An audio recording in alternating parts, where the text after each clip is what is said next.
Hello everyone. ఈరోజు Shweta Sairaj YouTube ఛానల్లో బాదం పూరీలను ఎలా తయారు చేసుకోవాలో చూద్దాం. బాదం పూరీలు కావలసిన పదార్థాలు: నెయ్యి, బాదం, మైదా, చక్కెర.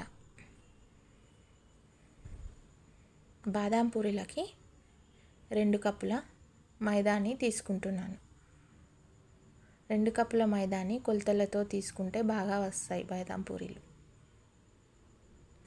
ఇప్పుడు గ్రైండ్ చేసి పెట్టుకున్న బాదం పేస్ట్ని పిండిలో కలుపుకొని బాగా ముద్దగా తయారు చేసుకోవాలి. ఇక్కడ వాటర్ యాడ్ చేసుకోకూడదు, బాదం పేస్ట్ని మాత్రమే. పిండిని బాగా గట్టిగా కలుపుకున్న తర్వాత ఇక్కడ గీ వేసుకొని బాగా తడుపుకోవాలి. అలాగే కొంచెం సేపు పిండిని పక్కన పెట్టుకొని నాననిద్దాం. ఇప్పుడు ఒక గిన్నెని పాకం కోసం పెట్టుకున్నాను.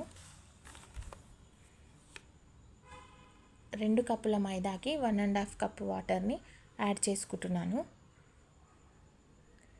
అలాగే 1.5 కప్ చక్కెరని కూడా యాడ్ చేసుకుంటున్నాను. ఇప్పుడు పాకంని కలుపుకున్న తర్వాత కొంచెం సేపు వెయిట్ చేశాక జిగురు పాకం వచ్చిందా లేదా చూసుకోవాలి. ఇది గులాబ్ జామున్ పాకంలాగా రెడీ చేసుకోవాలి. ఇప్పుడు పిండిని తీసుకొని ముద్దలుగా చిన్న చిన్న ఉండలుగా పూరీలకు ఒత్తుకునేలాగా చిన్న సైజులో చేసుకోవాలి. ఈ ఉండలను పక్కన పెట్టుకొని నూనెను పొయ్యి మీద పెట్టుకొని ఆయిల్ వేసుకొని పూరీలను ఒత్తుకుందాం. ఇలా ఒత్తుకున్న పూరీలను సన్నగా పల్చగా ఒత్తుకోవాలి. తర్వాత నెయ్యిని అప్లై చేసుకోవాలి. తర్వాత పిండిని కూడా అప్లై చేసుకోవాలి. తర్వాత చపాతీకి మడుచుకున్నట్టు మడుచుకొని మళ్ళీ కొంచెం నెయ్యిని అప్లై చేసుకొని మళ్ళీ ఒకసారి మడుచుకోవాలి. ఇలా మలుచుకున్న దానిని మళ్ళీ ఒకసారి సన్నగా ఒత్తుకోవాలి. ఇలా ఒత్తుకున్న పూరీకి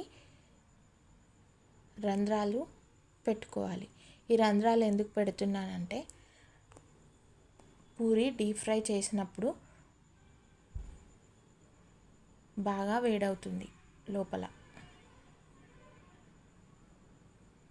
అలాగే పాకం కూడా బాగా పడుతుంది. ఇలా గోల్డెన్ బ్రౌన్ కలర్లోకి వచ్చిన పూరీలను పక్కన పెట్టుకొని గోరువెచ్చని పాకంలో ఒక్కొక్క పూరీని కిందకి పైనకి వేసుకుంటూ జాగ్రత్తగా తీసుకోవాలి.